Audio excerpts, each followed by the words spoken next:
नमस्कार, आप सभी का स्वागत है। आज हम श्रीमद् भगवद गीता के पहले अध्याय का अध्ययन करेंगे, जिसे अर्जुन विषाद योग कहा जाता है। यह अध्याय युद्ध भूमि में अर्जुन की मानसिक स्थिति और उसके आत्मसंघर्ष को दर्शाता है, जहां वह अपने ही सगे संबंधियों को देखकर मोह में फंस जाता है।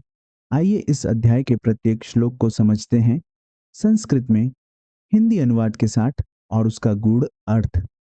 क्या आपने कभी ऐसा क्षण अनुभव किया है जब आपके सामने सही और गलत में फर्क करना मुश्किल हो गया हो? जब आप शक्तिशाली तो हो, पर अंदर से टूट रहे हो? भगवद गीता का पहला अध्याय, अर्जुन विषाद योग, ठीक उसी स्थिति को दर्शाता है।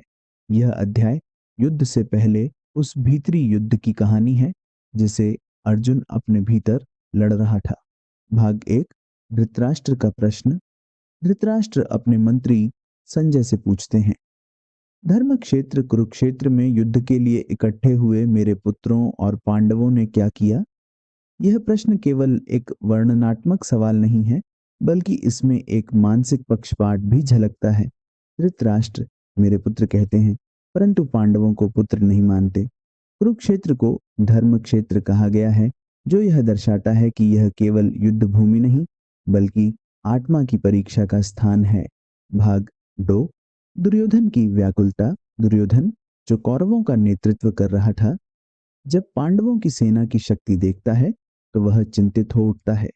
वह गुरु द्रोणाचार्य के पास जाता है और कहता है, देखिए, पांडवों की सेना कितनी संगठित और शक्तिशाली है। वह अपनी सेना के योद्धाओं का नाम गिनाने लगता है, लेकिन उसके शब्दों से उसकी असुरक्षा और भय झलकने लगता है। यह दिखाता है कि बाहरी शौर्य के बावजूद दुर्योधन अंदर से डगमगाने लगा है। भाग तीन, अर्जुन का रथ। युद्ध भूमि में अर्जुन श्री कृष्ण से कहते हैं, मेरा रथ दोनों सेनाओं के बीच ले चलो, ताकि मैं देख सकूं कि किन किन से मुझे युद्ध करना है। जब अर्जुन अपने विरोधियों को देखता है, भीष्म पितामह, द्रोणाचार्य, अपने भाई, मित्र, गुरु, तो उसका मन विचलित हो जाता है। यह दृश्य हमें दिखाता है कि अर्जुन केवल एक योद्धा नहीं, एक भावनाशील मानव भी है। भाग चार, अर्जुन का मोह और मनोवैज्ञानिक संघर्ष। अर्जुन के शरीर में कंपन होने लगता है, उसके हाथ से धनुष गिर जाता है, वह गहरे विषाद में डूब जाता है। वह कहता है, इन प्रियजनों को मारकर कोई लाभ नहीं। राज्य, भोग और सुख सब व्यर्थ हैं यदि इनका मूल्य अपनों का रक्त है। अर्जुन युद्ध नहीं, उसके परिणामों को देख रहा है। यह द्वंद्व केवल हथियारों का नहीं, यह भावनाओं और कर्तव्य का युद्ध है। भाग पांच, नैतिक तर्क और समाज के पतन की चिंता। अर्जुन आगे कहता है, कुल का नाश होगा तो कुल धर्म नष्ट हो जाएगा, स्त्रियों का पतन होगा और वर्ण व्यवस्था बिगड़ जाएगी, पितरों को तर्पण नहीं मिलेगा, अधर्म बढ़ेगा।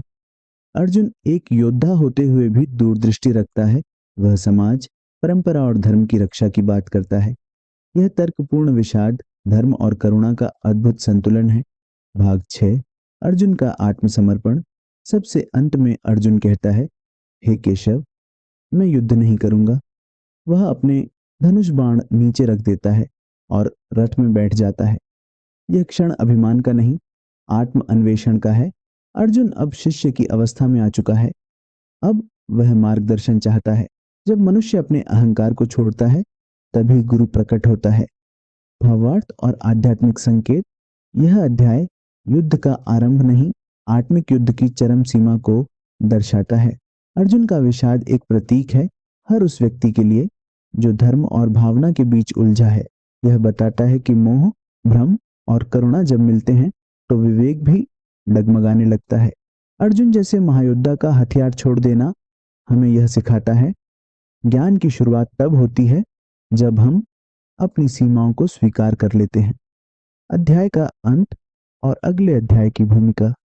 इस अध्याय के अंत में अर्जुन चुप है। अब वह तैयार है सुनने के लिए, और श्री कृष्ण अब बोलने वाले हैं। अगले अध्याय में श्री कृष्ण कर्म, आत्मा, मृत्यु और जीवन के रहस्य को उजागर करेंगे।